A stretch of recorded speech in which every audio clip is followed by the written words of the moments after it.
Well, good morning, good afternoon, good evening, wherever you are in the world. Welcome to the Influential You podcast. My name is Josh D'Amigo, and I'm an Influential You consultant, senior program faculty member, and host of this podcast. At Influential You, we teach you how to launch, grow, and scale your business and amplify your influence. Since 2009, we've helped thousands of business owners, executives, and entrepreneurs become more influential, more rewarded, and more you. Over the last 10 years of this podcast, we've built a collection of stories from individuals who found satisfaction through our advanced education and shared their stories through interviews. This season, we'll revisit some of these classic tales. We'll share original episodes of the Influential You podcast hosted by our CEO and co-founder, John Patterson, and I'll share some of the key takeaways that I learned from listening to each of the interviews. Today, we'll revisit our interview with Influential You client, Joe McNerney. Released in April of 2017, this episode features John's interview with Joe, where he shares the aha moment when he realized that his skepticism was actually a good thing. So much of the current way of popular thinking is that we ought to be in right, outright, upright, downright, happy all the time.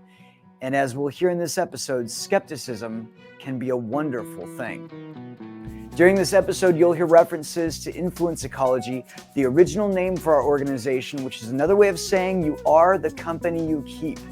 And this is still a big part of what we teach to our clients and teams today. Enjoy this episode, and I'll see you on the other side. Good morning, good afternoon, good evening, wherever you are in the world. I'm your host, John Patterson, the co-founder and CEO of Influence Ecology, the leading business education in transactional competence. Broadcasting from Ojai, California, this podcast features case studies, stories, and lessons from business owners, executives, and entrepreneurs who found real solutions, results, and satisfaction, not only with work, career, and money, but in every area of life. You'll hear how these ambitious professionals found that those who transact powerfully thrive. Our featured interview is with an outstanding Chicago trial attorney who talks about his critical and analytical judgy-ness and how it has become a great asset. In this episode, Joe McNerney and I take the time to learn more about the judge and the inventor personality, and how personality, when understood, can help all of us transact more effectively.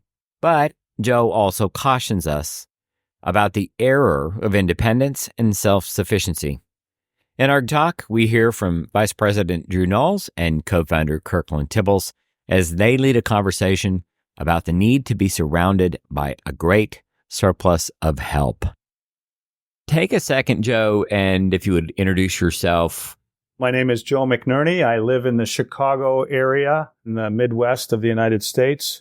I am a lawyer by trade. I'm married to my wife, Mary, it'll be 37 years in May. We have 4 sons, 2 granddaughters. I've been a lawyer since June of 1980. At least that's when I passed the bar exam and was sworn into the bar in Illinois. Throughout my career, I've been a teacher, part-time adjunct professor at the Chicago-Kent College of Law, which is part of the Illinois Institute of Technology. As a young lawyer, I was a prosecutor in the Cook County State's Attorney's Office, which at the time was one of the second or third or fourth largest groups of attorneys practicing under what I'll call one roof. Mm-hmm. We were responsible, in addition to all kinds of civil litigation, a lot of criminal cases that arose in the county of Cook, which includes the 3 million people or so that live in the city of Chicago. I've never asked you about this, but were you also involved in a pretty notable case? And if so, are you able to say anything about that? Yeah, well, I've been involved in a few notable cases, although I can tell you that there are far more interesting cases that people have never heard of that never got into the media or otherwise. I've been involved in a number of what I would characterize as significant prosecutions. I prosecuted as a young lawyer 2 murders of Chicago police officers. I prosecuted the fellow that murdered the former Chicago Tribune food editor toward the end of her career after she was getting ready to retire at her home in Beverly. That caught some significant media attention. I also brutally stabbed a 6-year-old 48 times, and she survived. I tried that case a couple of decades ago, but I recently got privilege and opportunity to spend some time with her. And she's a remarkable woman, and God, it really was a privilege for that part of my career to spend some time with some really remarkable folks, some of whom have had the misfortune of being victims of crime.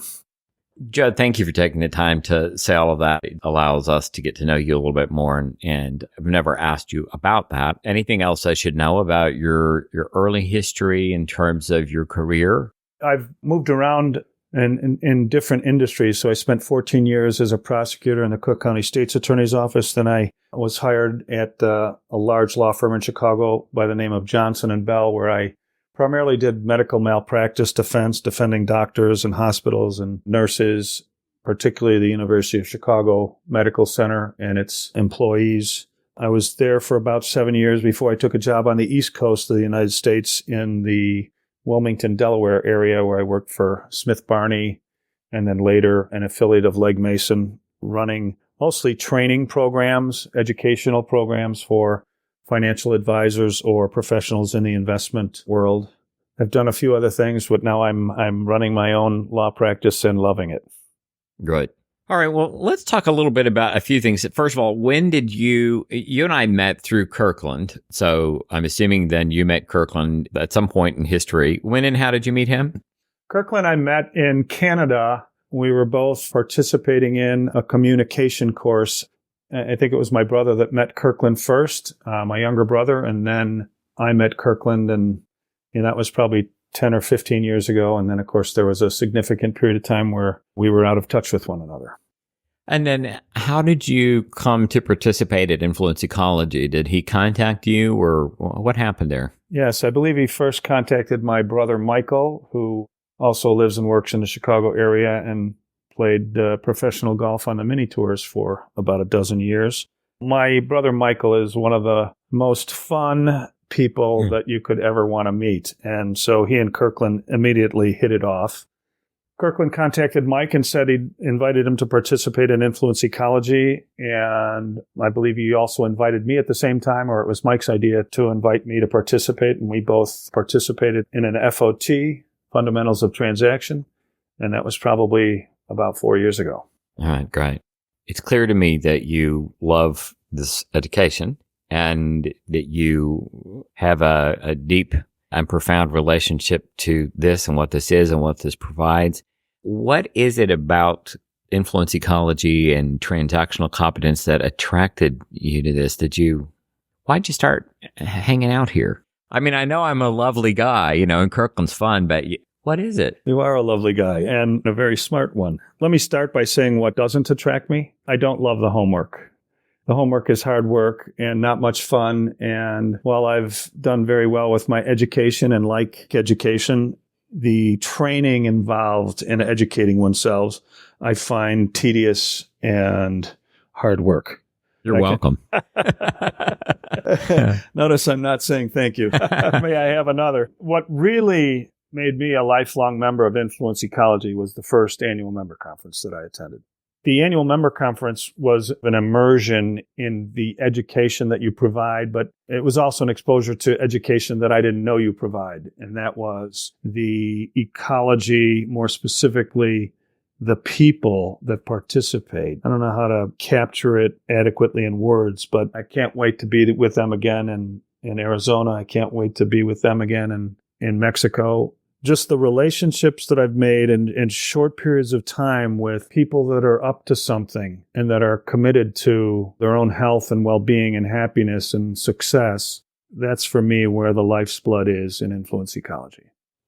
Let's talk about just your own training and development here. What did you learn by studying with Influence Ecology? And then how has that impacted you? To begin, what I learned was that I am naive. If you met me, I think you'd find that I lean toward the arrogant side. It's crystal clear to me that there are a lot of things that I don't know. The more I read the recommended books and readings, the more I engage with the study papers and the material, the more I discover I'm I'm a beginner when it comes to impacting the world, when it comes to money, when it comes to financial competence, when it comes to relationships and power and teamwork and moving people and making magic happen in business and in life. I think that says a mouthful. You mentioned that if you met you, that you would tend to lean arrogant. Why are you laughing? I don't disagree. But here's what I love about Joe McNerney. You do have this wonderfully prickly arrogance upon approach.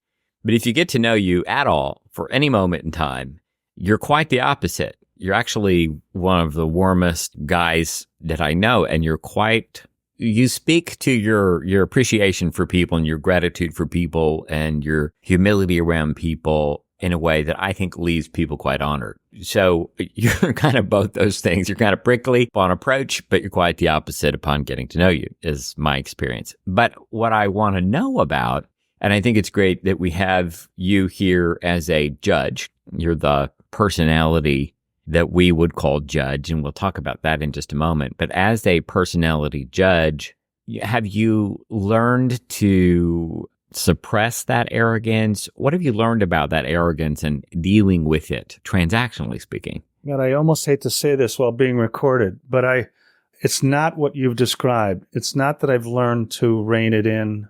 It's not that I've learned to suppress it. It's frighteningly the opposite. I've really come to embrace it. I've really come to appreciate that many of my strengths, and I have some strengths, and I appreciate the kind words you just said a few moments ago about me. And trust me, I'll be happy to do another podcast anytime you're interested, as long as you keep talking like that. I found that my strengths are also weaknesses, and my weaknesses are sometimes strengths.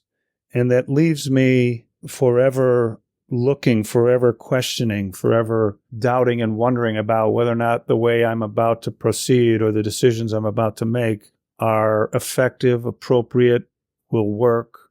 Embracing my arrogance has done nothing but really empower me and give me more capacity to be forceful, to be effective, to look and see what's needed, that if I applied it or did it or said it, could make a difference.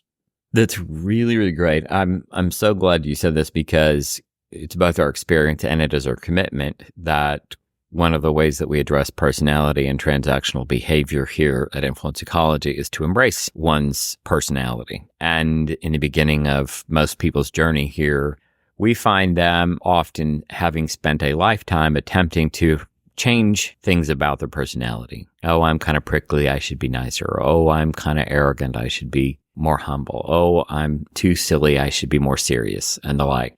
And so we've trained people actually that quite the opposite is true. And as you've just said, and I have so many stories in which, especially for our judges who have spent a lifetime probably being told to be a little less prickly, to be a little less arrogant, to be a little less judgy, to be a little less and so forth, tend to embrace it and in fact use it to their advantage in ways that I think are as beneficial as you just described. Any other comments about that, generally speaking? Yes, I can tell you one of the most powerful pieces of education I've ever had was at the first annual member conference. You had a number of folks get up, 3 or 4 of each primary personality, judges, performers, etc., and speak about really what is a performer? What is it like? And I've had a lot of performers or sales professionals or performer type personalities in my life, and I always found them to be, I'll say, lacking. I always judged them in a way that invalidated them. And you had one gentleman up there who, I won't mention his name, but he communicated what it is to be a performer to me in such a profound way. And it involved escapades that I've done some really fun things in my life. But this guy gave me a cut on what it is to be a performer that was so deep and so apparent and so crystal clear to me. And I got to see this aspect of, look, a performer's outgoingness and humor and tendency to be late is part and parcel of that personality, and you almost can't beat the things you don't like in the personality out to capture the others.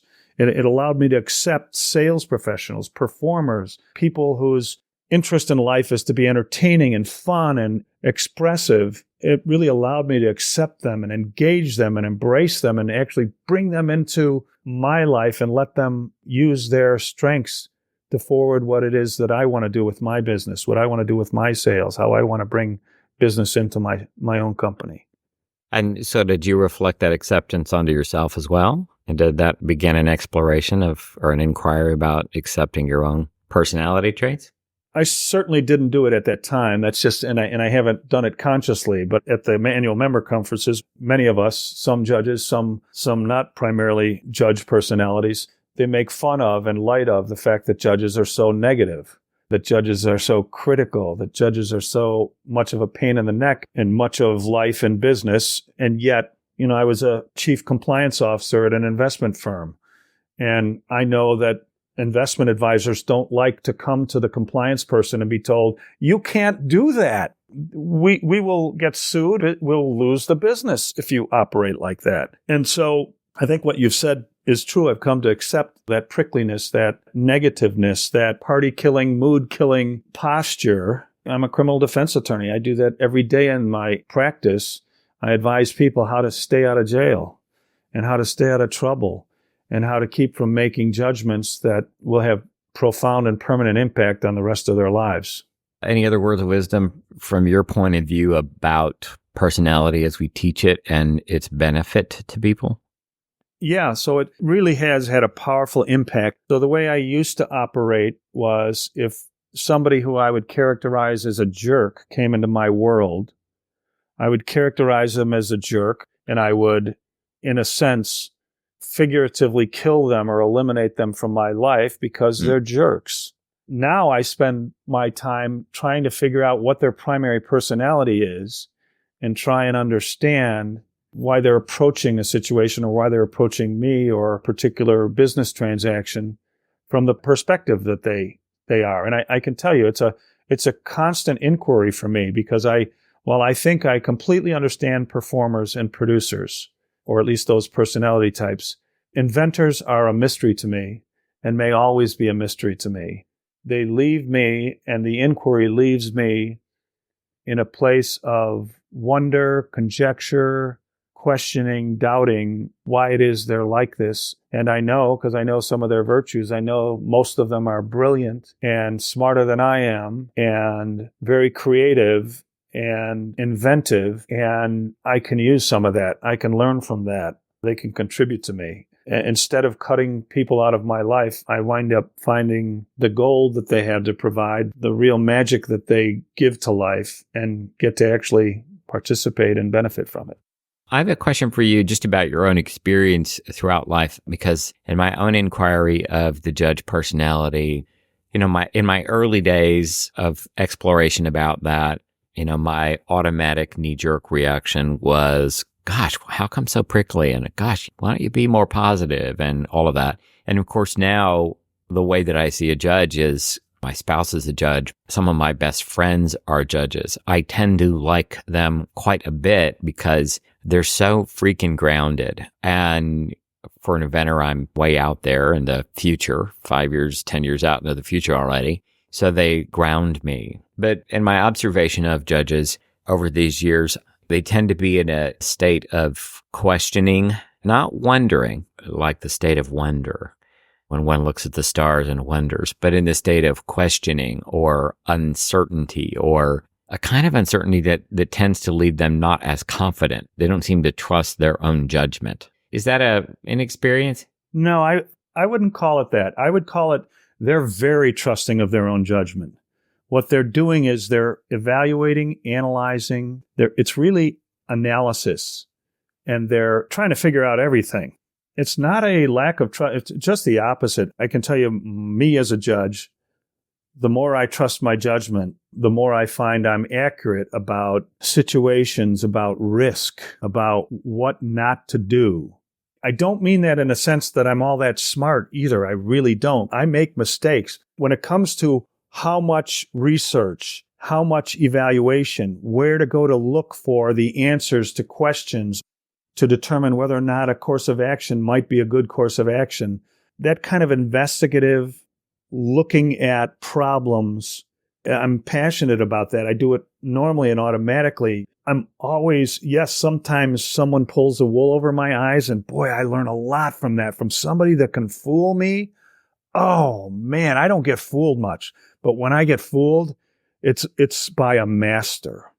Well, we will be right back with the rest of Joe's story, but first, a reminder that the Influential You podcast is brought to you by Thrive, Influential You's self-guided training. Thrive is a professional self-development program that lets you learn at your own pace. Thrive members enjoy weekly live e-coaching sessions and an ever-expanding library of exclusive video lessons taught by our faculty, consultants, and industry experts.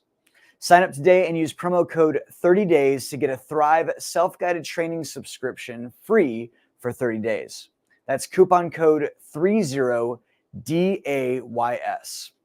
For links or to find out more, you can click the link in the show notes for this podcast, or in the USA or Canada, you can text the word Thrive to 805-262-9008, and we'll send you the registration link right to your mobile phone. Again, text the word Thrive to 805-262-9008, and you can cancel at any time. Back to the interview. So then what I observe, this is again me learning about Judge. So what I observe as confusion, what you're calling it for you, what you're saying is actually going on is a kind of certainty about your process of inquiry, that you're in a state of question, but it's not confusion. It's a state of question. Is this true? Is this accurate? Is this right? Is this good? Something more like that? Yes, it's more like that. But I don't mean to say that I'm not often confused. So in a trial setting, we prepare and we prepare and prepare, and then we go to trial and all hell breaks loose. The best trial lawyers, in my experience, are really effective in this chaos. They're really effective in the face of all this confusion. And because it's there, there really is a question about, if you ask that question, you may get buried. If you try to introduce this piece of evidence, you may get killed by it. But the more time I spend in that chaos, the more confidence I get in my ability to be effective in the face of complete and utter disaster. And I mean, I tried a case where our key witness on a murder of a policeman got up on the witness stand and told us what he just told us moments before in an interview room was all false. And this was the moment of truth. The jury's in the box, the judge is ruling, and this witness withdrew everything that he had told us, which was all the reason why we would put him on the stand, was to confirm our theory of the case. It was complete and utter disaster. And there's no opportunity like life to say, okay, time out, like Adele did on the Grammys the other day. Time out. Let's start this song over. All you can do is roll with it and look at, okay, what are my options here to be effective in the face of this? How can I approach this? How do I deal with this witness? And we did. We immediately questioned him about the fact that he testified under oath in the grand jury to opposite facts from what he was just testifying to. And then he had an explanation for why he did that. And then we went to our other plan C, which wasn't a plan C because we didn't have any plan for this eventuality. This was not in the realm of possibility. So while I'm not saying judges aren't often confused, but when I was a supervisor in the state's attorney's office, the only problems people brought to me were the ones that couldn't be solved. All the easy ones got answered along the way. But when they wound up in my office, it was because they had reached this wall and had this problem, and they came to me for the answer. So then for our judges that are listening, I always want to leave people with some tools or some way of bettering themselves or empowering themselves by learning more about their own personality. So as a judge personality, for all of those listening that are judges, how would you talk to them about relating to all that's going on about their inquiry and their judgment? I would tell them to keep doing that process is useful, and they'll know if their judgments and evaluations and their conclusions are valid or not. What I would say, and what I really love about influence ecology, is that the ecology, the other personalities, the other people that participate, make fun of us. And they do it in a wonderful way. Like, they make fun of our negativity. They actually accept it. It's like two police officers of differing races that work together. They are in the trenches together. They've been shot at together. they become brothers in a way that real brothers often don't.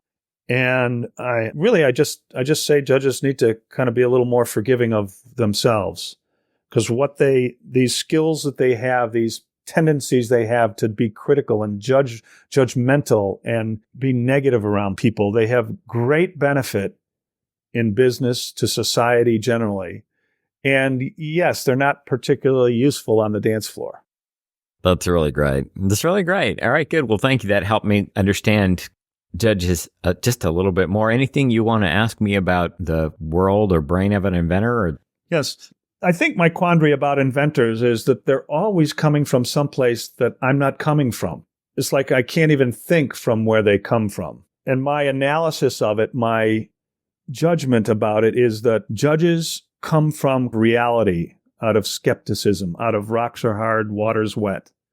And inventors, from what I can tell, come out of the unreal world, which for me was always an anathema, which is like, well, there isn't anything other than what's real.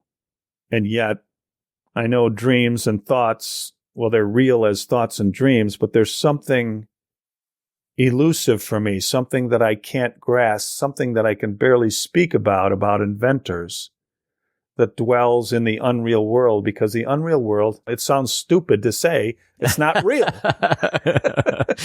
It's so great.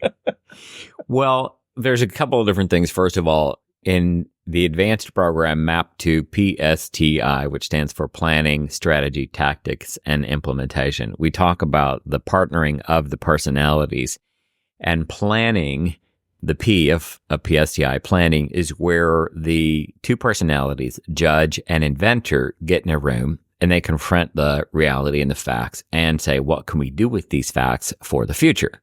So there's that's worth saying, because certainly where an inventor gets their imaginings from is not from nothing. One of the things Kirkland said to me very, very early on, he said, inventors are the kind of people that like to get in front of a parade that's already in progress. They don't invent stuff, although they're called inventors here. They don't actually invent like an entirely new thought. What they do is they take stuff and then they repackage it, repurpose it. They imagine what they could do with it. If I have all of the building blocks of let's say I have all of the pieces to a house, I could do this with the windows, or I could do that with the roof. I can do stuff with this stuff that already is. So that may offer something about the way that inventors think. No, that's huge, John, because what you just did was you made what they're up to real for me. Meaning, so they're out in front of the parade, changing the course of the parade, adding marchers to the parade. They're adding floats, or they're looking at what's possible to make this parade even better 5 years from now or next year. So that, from a judge standpoint, I can really get that. Like, that really comes through.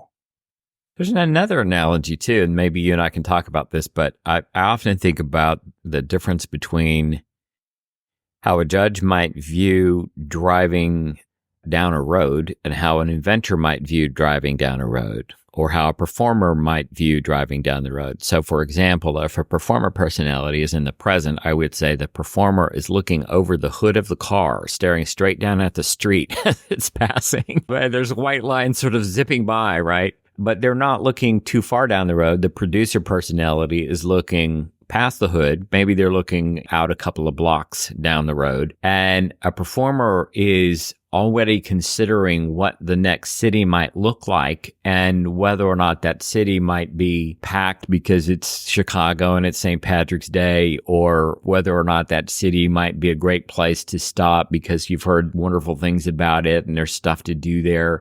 And a judge might think about where they've been already and how they might capture stuff about where they've been so they might use it again when needed. Now, that may be a terrible analogy of how it is for judge, and this is where I can learn from you, but that may say a little bit about at least how an inventor might view the road ahead. So anything you want to say about all that?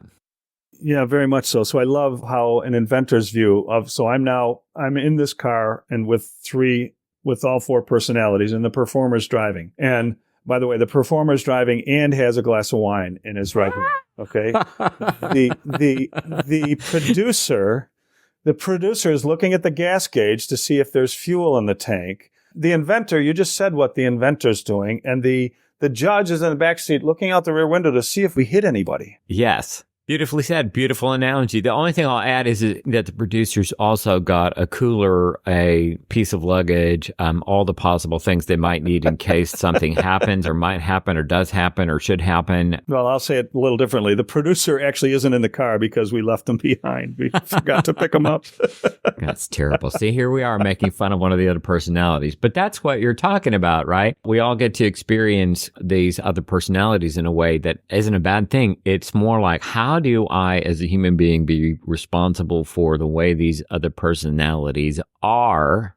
And I'm not going to change them. I'm not going to have them be different. I'm not going to have the judges be less arrogant. I'm not going to have the inventors be less conceited. I'm not going to have the producers be less loyal and worker bees. I'm just not going to change any of that stuff. So if I'm not going to change any of that stuff, then what is the asset of this personality? And how can I use all this for the betterment of all of us, to speed things up, to satisfy our aims? I'd like to share a story I'm sure you've heard. It's the story of the empty boat, and it comes in many iterations. The way I'll say it right now is there's a gentleman out on his boat on a river, and he's particularly proud of this boat, and it's got a great paint job, and he doesn't let any of his family touch it or use it or go in it because he's very protective of this precious boat he's got. And out of nowhere comes this empty boat. Just must have come away from a dock or somehow it got loose, and the boat's floating down the stream, and it crashes into his boat and scratches the paint and does some damage to his boat. And he responds by just kind of pushing the boat away or doing whatever he does, but he can see the boat's empty and really doesn't make any judgments about it. Whereas if there had been someone in the boat, he would have let loose and sworn and cursed and gone on. And whereas if the boat's empty, it kind of just accept, hey, there's a loose boat in the river and deal with it. And it reminds me of how I now kind of work with personalities. Yes, all of these personalities operate the way they operate, and they have strengths and weaknesses, and what may look like they can be some other way, or they could act some other way toward you, or they could do something different. When I look at them from the standpoint of this education, I'm much more likely to treat them like an empty boat, and not in a derogatory sense, but I'm much more likely to treat them as just kind of accept the way they are with all their warts and virtues and all the rest, and then operate my boat accordingly. Great. This is very, very great. Well, I think there are two other things I think we could address here. One is transactional competence and why all that personality stuff matters to transactional competence, because if the correlations aren't made, they may not be understood. So last night I had a fundamentals of transaction program that started, and when people said why they were there and what they were struggling with, you heard several different things. You heard people say that they wanted to be able to get people to work in the way that they needed them to work. They needed to manage their people to get them to do what they needed them to do. They needed to get their kids to clean their bedroom. They need to reach their aims for money, and they know they've got to transact to try to make more income, or they've got to transact with other people to produce the kind of identity that they want, and on and on and on. And so in case the correlations aren't made, when people understand what a transaction looks like and the personalities involved in those transactions, then they can speed all that up. They can make all that happen very, very quickly and with a great deal of ease. And I think what you're pointing to is where people do fail in their transactional competence is when they're unwilling to consider the personality of another, and they simply try to force some outcome. They beat that thing to death or wish and hope, try to get it to go their way, which, of course, you and I know doesn't work. Any comment about all that? Yeah, and another aspect of that is we may spend a lot of our time and energy tinkering with trying to change the personality of the other person and miss the project that we're really out to accomplish. Yeah, that's a great note. Whether or not that's you're working on trying to change the personality of another person or your own personality. I think I sometimes hear a collective sigh of relief when I'll tell my performers at the beginning of a program, you really don't have to get more disciplined. Stop working on it. Really, stop working on it. Be free. And that kind of stuff is great for personality. And it's great to be around performers that aren't constrained. The world is doing a pretty good job of constraining them. And the same with judges. It takes a lot of energy to be less prickly. Here, let me feign some happiness and let me feign some that I think everything's going wonderfully here. The second point I want to make is that takes us to, somebody asked me the other day about transactionalism, and I said, well, there's so many different ways to relate to transactionalism. And it is a study in the exchange animal that we are and how this species has really done well, the degree to which we are capable of exchange and that we're good at exchange, reciprocal exchange, co-constitutive exchange and the like. But somebody said, well, isn't there another word that you might use for transactionalism? And I said, well, coexistence. Coexistence. In other words, I can account for that there are others on this planet. I can account for that there are others in this transaction. I can account for that there are others. And when I say others, that I don't just mean people, but I also mean the physical environment, the natural environment, all of it, right? So there are others in this transaction, and I'll do better the degree to which I can be responsible for all that. And I'll suffer wherever I simply exclude, where I hold myself in isolation from all that and think that I have no ability to transact with it, or where I'm naive enough to think that I'm not influenced or impacted by it. So on that note, since that's one of the ways in which I see and relate to transactionalism, I'd love to hear your comment on that. Yeah, well, that's really fabulous the way you say that, because it reminds me, one of the first questions you asked me was about my own naivete, because I can tell you when I first started the fundamentals of transaction, I'm one of these people that doesn't need any help from anybody. I can do everything on my own. And one of the principles that has struck me between the eyes out of influence ecology is that I cannot survive with others. And I'm arrogant enough, at least some time ago, to think that I don't need anybody else. I can do everything on my own. If I want it done right, do it myself. And boy, have I got a rude awakening when it comes to the importance of having enormous support and a great staff and an amazingly supportive family and relationships. I represent people that tell me from time to time that are in a jam with the criminal law that they don't have anybody. They don't have any family. They don't have any money. They don't have any way to borrow money. They don't have any way to hire a lawyer like me. And of course, they're in desperate straits. And it's always breathtaking to me to have people say that to me, because they don't have a chance if they don't have family, friends, coworkers, people in their lives that love them, that can make bail for them, will not abandon them when the going gets tough. At one of the annual conferences, you talked about the iPhone and what it takes, how many people it takes to really create the iPhone, from the people manufacturing the metal and the chips and the glass, and it's breathtaking, the hundreds, maybe thousands, maybe more people involved in actually creating a single cell phone. And yet we operate like we don't need help from our communities, from law enforcement, from government, from our teachers, from our schools, from our folks that repair the sewer system. It's just really extraordinary. And the whole education about human beings are three things. They're transactional, linguistic, and biological. That's so important to appreciate. We can't even scratch the surface on this podcast. But your health, if you don't have your health, you can't contribute to society. You can't help anyone. And that's something that you haven't asked me about. But boy, did I take that away from the education I've had here, that I need to take care of my physical well-being. That's very important to handle.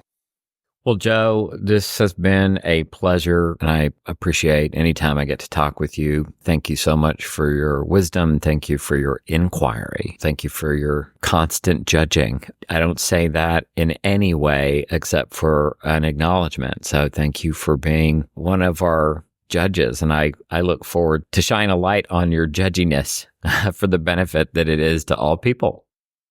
Well, you're so welcome, John, and thanks really to you and Kirkland for creating this magnificent company and the extraordinary education that comes out of it. You're welcome. In our talk, we listen in on a webinar classroom co-led by Vice President Drew Knowles and co-founder Kirkland Tibbels on the topic of autonomy and having a surplus of help. Here's the talk.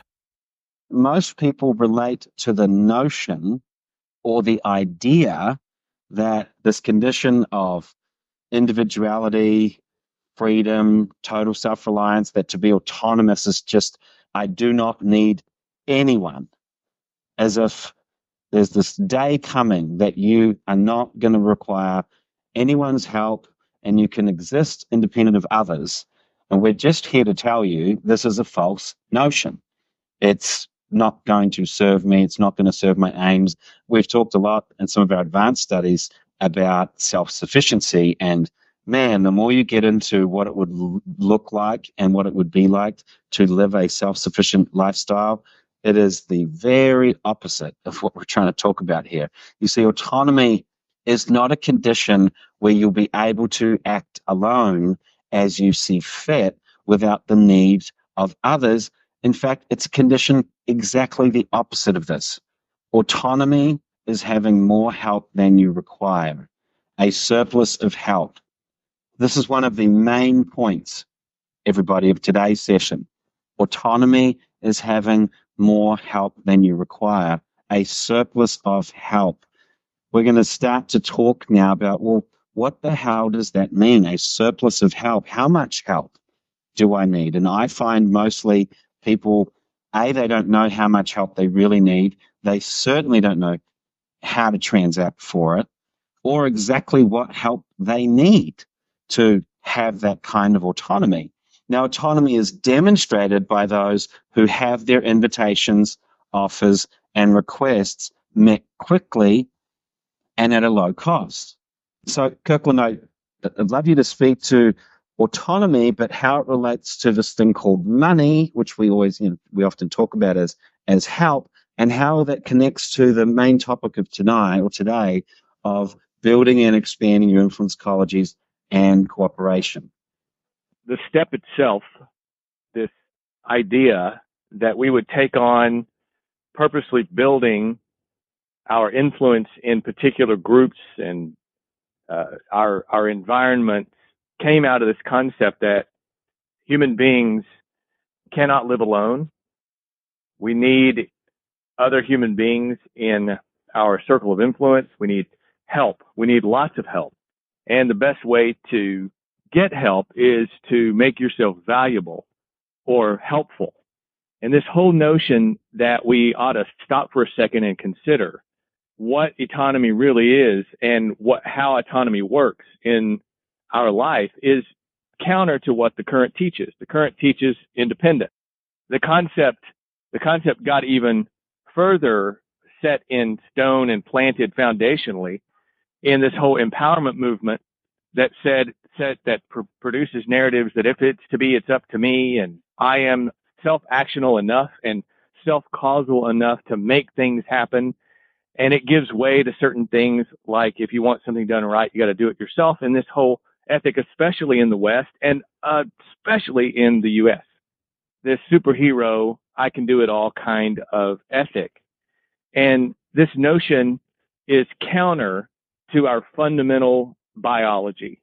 It's counter to our fundamental wiring, that we as human beings are social critters. We are reciprocal. We are exchange creatures. We cannot live alone. Then it makes sense if you step back and go, wow, that means I need as much help as I can get.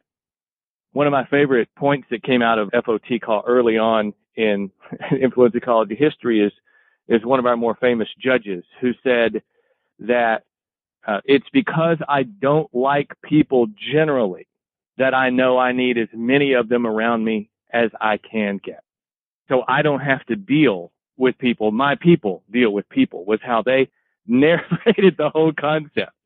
That self-sufficiency, The closer you get to a purely self-sufficient existence in life, the more labor is going to be required of you. If you have to grow your own food, if you're looking to live a purely self-sufficient existence, you are going to have to spend your days laboring through the things that it takes to keep you and your loved ones alive. That is not a kind of existence that looks like freedom, that looks like being able to enjoy your most important conditions of life. In fact, it looks like exactly the opposite. So if you look at the need for moving in your environment to expand your own influence, a great place to consider is the conditions of life. Use the thinking through your conditions of life. Look through the conditions of life that you are working on, and you'll begin to see where you need surplus. You need surplus help in the work that you must do to maintain and to expand your own living conditions. You need help in education. I invite you to consider that you need a surplus of help in valuable education to draw on, to make requests and get help from people who are experts in very specific areas. You need a surplus of money. And in fact, I think you need a lot of money, because money is a tool. Money is access to buy help in other areas. You need a surplus in reciprocal relationship. In your intimate relationship, it works to have a surplus of goodies built up. In your family, it is worth it to take the time to build relationships of surplus giving, surplus help. How do you get help from your intimate relationships in your life, your friends, your family, your loved ones? By making sure that you are paying attention to them and their concerns in life. What about your relationships at work? What about your relationships here at Influence Ecology? The advanced students in this ecology, especially the ones who are taking their education very seriously, spend a lot of extra time building transactions to build their own influence ecology right here in this environment, because of the value of help that is worldwide and at your fingertips if you know how to make proper invitations, you know how to make proper offers, and you make yourself known in the ecology as help, not as someone who is high cost.